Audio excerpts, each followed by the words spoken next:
Alright, so in this video I want to explain these things called conversation partners.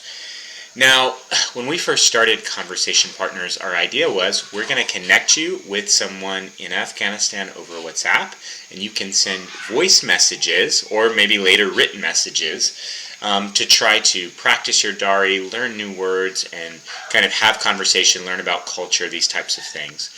However, now we've decided to shift this, and instead, although we're still calling them conversation partners, the main purpose of conversation partners is for them to help you connect with your Afghan friends here in Houston or wherever you may be watching this video. So Afghan friends around you. While you still can, feel free to have conversation.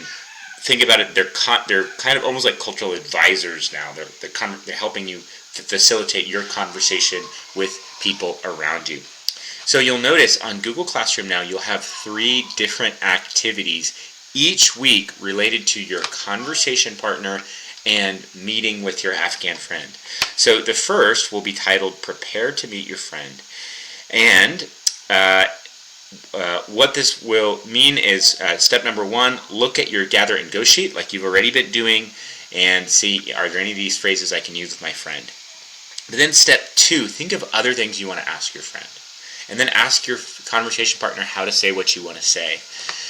So for example, maybe it's their birthday, or maybe they just got a new job and you want to say, want to know how to congratulate them on that new job. Or, last time there was a piece of mail that they got and some questions they were asking you and you didn't know how to answer that. So that's what you can do this time, is ask your conversation partner, hey, how do I say, and your conversation partner speak English. You can say this in English if you need to. How do I say happy birthday? Or this is the situation, what would be culturally appropriate for me to say? Then, when they give you some phrases, step 3, practice saying any new phrases one time to your conversation partner and ask them to give you feedback and correct your mistakes. So, for example, they say, okay, this is really simple, but, you ask them, like, what is the word for, oh my goodness, just Pashto is coming to my mind. For a Dari example, okay, let's just keep it really simple. What is the word for how are you? I know you know that, right? So then they tell you, Chatur astin. And then you say, okay, how do I, and then I practice that. Chatur astin, Chatur astin, Chatur astin. Okay? Is that right? And then your conversation partner can message you back, yeah, that's right. Or no, you need to change this part of it. Okay? And the purpose of that is really to build your confidence, right? If you're saying it right, your conversation partner says you're saying it right, then you can go into the meeting with your friend knowing that you're saying it right, or mostly right. Then, second step, meet with your friend. However, as you meet with your friend, not only should you practice your phrases, but keep track of new words they say that you can't figure out.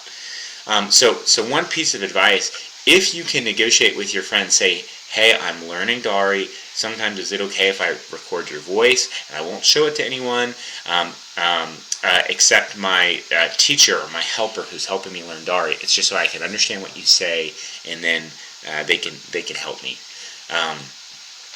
know what you're saying. And if they're okay with that, then that's great. Now, if they don't speak enough English for you to be able to ask that in English, then this is something you can ask your conversation partner.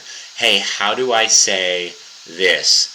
And if you still think that's too hard, you can even have your conversation partner record them asking this for you in Dari, and then you could show your friend play that recording, which basically will give you then permission. If your friend's talking to you, you don't understand what they're saying, say, can you record this? And then record that, and then later you can bring it to your conversation partner. Now, I will say this. Sometimes, can you record that? And then your friend will go on and on and on and on. It'll be this really long recording and probably not very useful. So still trying to not become overly dependent on this, trying to negotiate meeting, and maybe trying to identify a couple words that you don't understand. For example, they're saying, I don't know, some word that you don't know, and then you say, hey, can you say it again? Can you say it again? What is it? You're trying to figure it out. You can't figure it out. You can't find it in the dictionary, or you don't have time to find it in the dictionary. So you say, hey, can you record that sentence? And then record it. Okay, so that phrase, can you record this sentence? A great one to ask your conversation partner how to say it, okay? Then the second thing to keep track of, though, is maybe there's new things that come to your mind of, oh, I want to say this in Dari, but then you can't while you're there in the meeting. My advice is go ahead and just send that in English real quick to your conversation partner on WhatsApp. How do you say, oh, your hair looks really nice, okay, for example, because that comes to your mind. And then your conversation partner can give you that phrase for next time.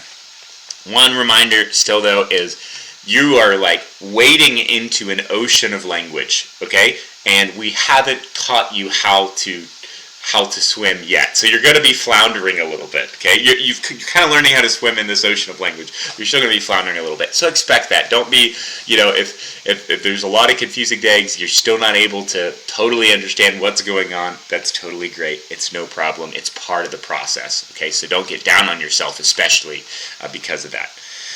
Okay, and then the last thing, after you meet with your friend, debrief with your conversation partner.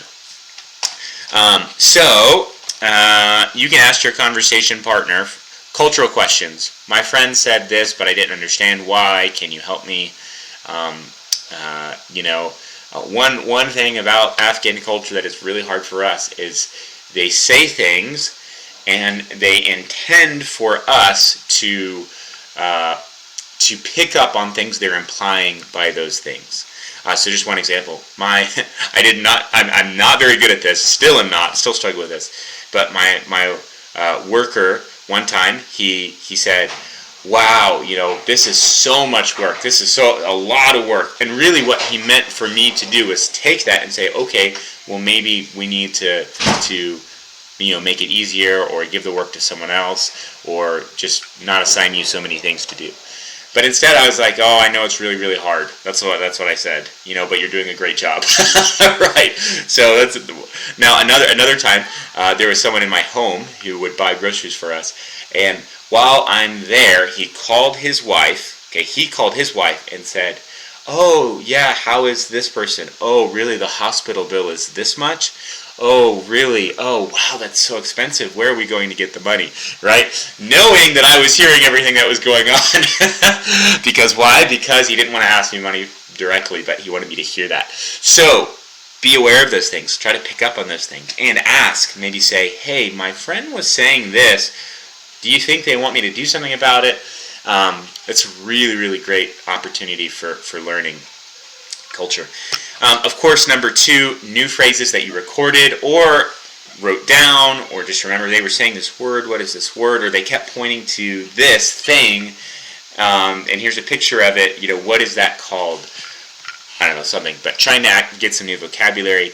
And then number 3, the phrases that you said, oh, I don't know how to say this, but I want to say this in Dari.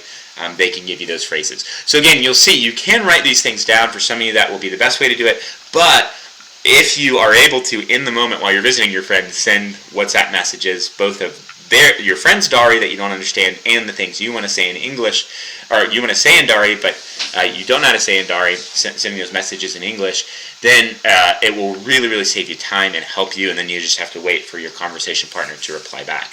Now, one thing I'll add to all of this, don't feel guilty if you send your conversation partner messages, they send it back to you, and then you don't listen to them, or you forget to listen to them, and then now you have 10 messages, and you're like, oh, that's so overwhelming, I don't really want to listen to all of them, okay? It's okay, okay? This is not I hate to say it, but it's not a friendship you're developing with your conversation partner, okay? They are advising you, okay? They are being paid to advise you on this. So you don't need to be worried about offending them. You don't have to listen to all their messages. You don't have to feel that obligation, okay? So what I always say is if you haven't listened to their messages and it's a new week, and there is something you really want to know to say, that's okay. Just don't feel like you have to listen to all the previous messages. Just send them, ask them the new question, send them the new message, make contact again. That's totally, totally fine. Okay? Now, very, very last thing I'll say is, this is the most important thing you will do outside of class. This is the most important thing you will do outside of class, because This is what's going to bridge the stuff that you're learning in class with the real world. Your conversation partner is the bridge. They're the ones that can help you really start to communicate in Dari if you use them well. So my advice, really focus on that. You don't have time to do all your Anki. If you don't have time to do the grammar is important, but even if you don't have time to do the grammar, still focus on this, and you will find it really, really helps you a lot. All right, thanks so much.